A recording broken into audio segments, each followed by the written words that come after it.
Welcome back to Let's Play Rayman Origins. This first part of the video is going to be really short and concise. I'm going to go to the second level of Gibberish Jungle, Geyser Blowout, to get the two Electoon cages that I need in order to unlock the boss of World 9.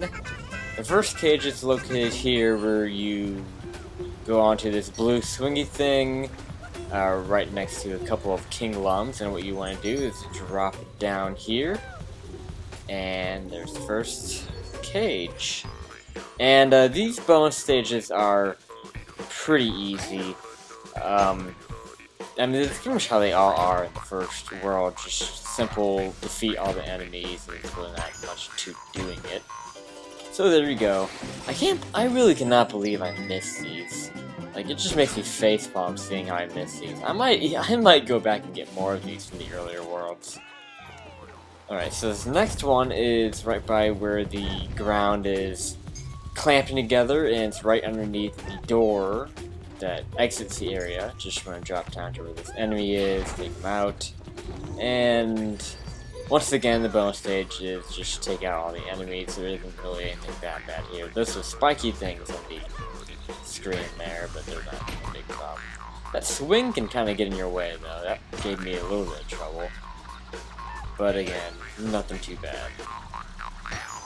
So yeah, just a quick and easy collection of a couple more Electoons. Might have to do this again in the future if I need more Electoons to access the final boss of the game or anything else. So expect it if needed. Okay, let's go do this. Let's defeat the last boss, which I found out that the bosses themselves are the kings. Apparently, when I read the text directed to enter World 10, originally, I interpreted it as you have to rescue the 4 kings, but no, you have to defeat the 4 kings. That's what the bosses are. It kind of does explain it, because like that bird boss has a crown, so that makes sense.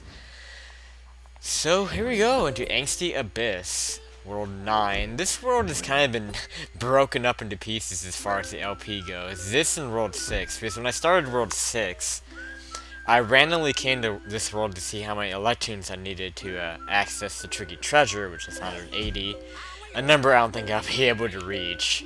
Who knows? So when I came here, I randomly did the first level of this world blind because I felt like it. So I've been kind of... So I was jumping back and forth between World 6 and World 9. So in case you're wondering what happened with this world, that's what happened. I did it early instead of you know, saving it for last like you're supposed to. So it is kind of nice that they allow you to do the worlds out of order. At least the second phase worlds, anyway. So I did do it kind of out of order, but still, it is advised that you do them in order, just because the amount of Electoons you need to access the bosses increases per world. Like 110 for World 6, 107, or no, 120 for World 7.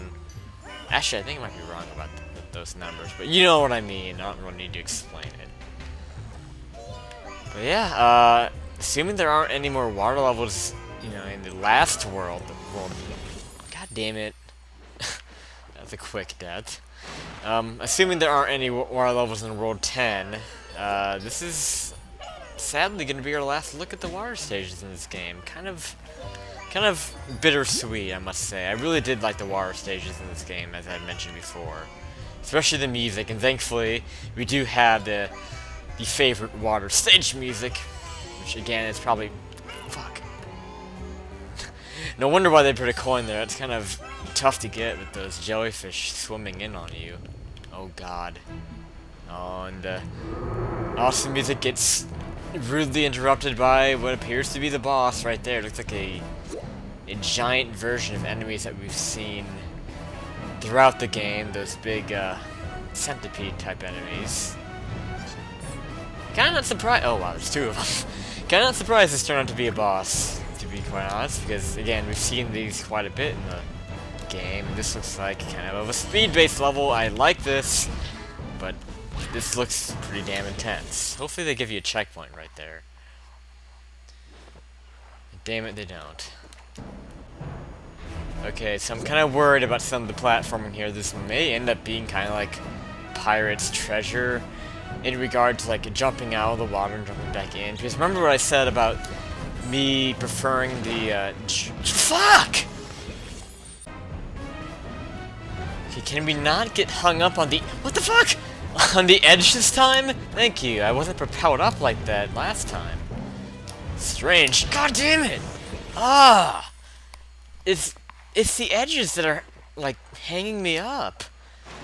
Like, I'm trying to, like, climb these ledges, and then I'm getting hung up on them. Okay. Finally! Well, not finally, I didn't really get any further. But shit, these are some tough jumps to make. They don't look hard. What?! Oh, I could've kept going, but what?! Just getting these little gaps is a real pain in the ass. That's what's frustrating me. Right there, you need to make sure you dash forward. That's why that killed me. It's because apparently running as fast as you can wasn't enough there. You had to dash forward to avoid those. Kinda didn't see that one coming. But whatever. Hopefully that's a checkpoint. I don't know what... Okay, that's probably a checkpoint. We have a cutscene here. Oh, maybe those things aren't the boss. Holy shit. I do remember seeing this on the map screen, so I was kind of confused by that. Okay, hit him in the tail. He's like a Moldorm. He's like a Moldorm, alright? He's freaking Moldorm. I have experience with fighting Moldorm, trust me. I've actually been playing A Link to the Past lately. So... but then again, Moldorm is my least favorite boss in that game, so... This could end up being a problem because of that. But I don't know... Okay, let's see if it's... I have a feeling his weak spots are going to appear in different locations on his body. Thankfully, yeah, that is a checkpoint as I suspected. Let me skip this. Can I skip the cutscene? It's not that long. Still... This doesn't seem like it's going to be that bad, to be perfectly honest. I'm using the D-pad here. It's something I was talking about briefly before I died at one point. Yeah, I feel in this stage was going to be like like switching back and forth between above water and underwater. And, you know, I've said many times that I like to use the joystick for underwater, but the D-pad for above water. And, you know, stages like that, like Pirate's Treasure, for instance, is kind of awkward to switch between the joystick and the D-pad when you're going above and out of water. So that's what I was worried about with this stage, but turns out that's probably not going to be the case at all, thankfully. I am using the D-pad, though, underwater. So I saw in the second hit there that his weak spot did indeed appear on his tail again, so maybe it doesn't change. Of course, no, we really can't say that about these bosses. Because that's really all these bosses in this game have changed with every hit. It's not like they're not repetitive. It's something different for every hit. So that's good. I mean, fuck. I'm doing really bad at this. I'm gonna try the joystick now. But I do like that about the bosses is that they're not repetitive. Because there's some bosses in games that you just... You know, you're doing the same thing over and over, and it just gets to a certain point. It's like, okay, we get the picture. Shit! This is going to be incredibly hard, I have a feeling now. And not really necessarily because of him, but because of his little minions there. Those are what's giving me trouble. So I'm trying to avoid those, and then I run into him. Like, he's enough to avoid, but we have those guys. And I have a feeling that that's probably what changes. I noticed that after the first hit, there were more of those things showing up. Damn it! Fuck! There's just so much to get hit by. Well, no, I didn't get hurt. I still have my heart trail on me. I just don't understand, like, what makes this weak spot appear. I'm gonna stay low. That's a good idea. Yeah, that is a good idea, so far, anyway. I just don't know, like, where he goes. Oh, yeah, staying low is a great idea. Again, so far.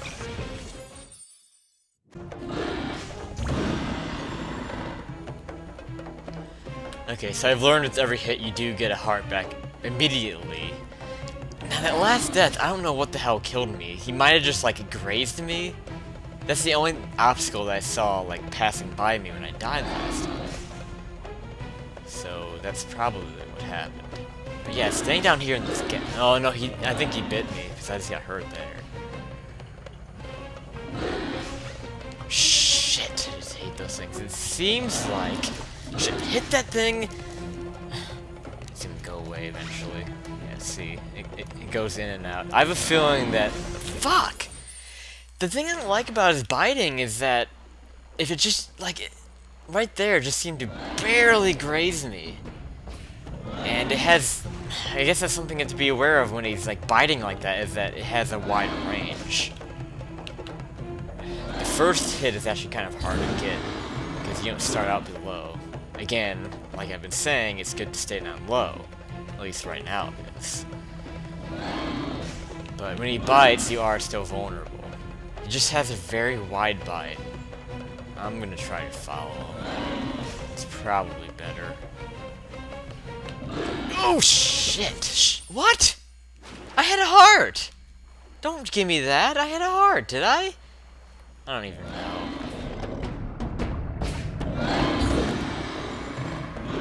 Okay, so I'm learning, I just landed the first hit again. I'm learning that you need to be in the right side of the screen. Like, you need to learn what side of the screen is the safest. It's really just trial and error. Just, on the second phase, stay to the right, and the bottom, on the first stage, you want to stay near the top. Okay, so we're gonna get our chance here. And there you go. Now we just need to learn which way you want to be for the third hit. I'm gonna guess... Mouth! Okay, well now we know just to attack him right away. With that thing appearing in his mouth, and that's, you know, that seems too easy, which makes me think there's more than 3 hits. Okay, so let me show this again. And watch me die here anyway. But that's, again, these bosses are neat. What?! Okay, well then never mind my fucking argument. That stupid thing wasn't supposed to go that way. I mean, I'm guessing they do follow where you go, but I've learned that staying at the top of the screen, like right around here, is the best place to be. To land the first hit. And then the right side of the screen is the best place for the second hit. But I feel like that's... I don't know, because my logic behind that is that everything moves in the same pattern, they don't actually follow you. So right here, see, this is working a little better now. Okay, now he's gonna come from the left side. Yeah, and by the way, once you hit him, he'll be... Do that, and he's gonna come from the right side. No, okay, that's actually pretty easy. It's really just learning what side of the screen you need to be on, like what's the safest part of the screen. That can be hard to learn, actually. Because that took me quite a long time to actually learn that. But once you learn which part of the screen you need to be on, it's pretty easy. But to tell you the truth, I don't know.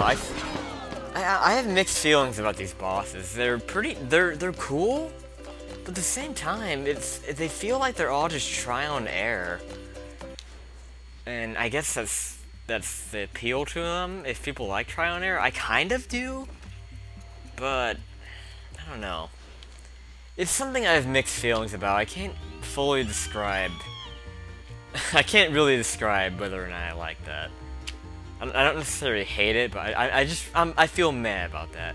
But anyway, it looks like we have all of the kings defeated, and we can finally enter World 10.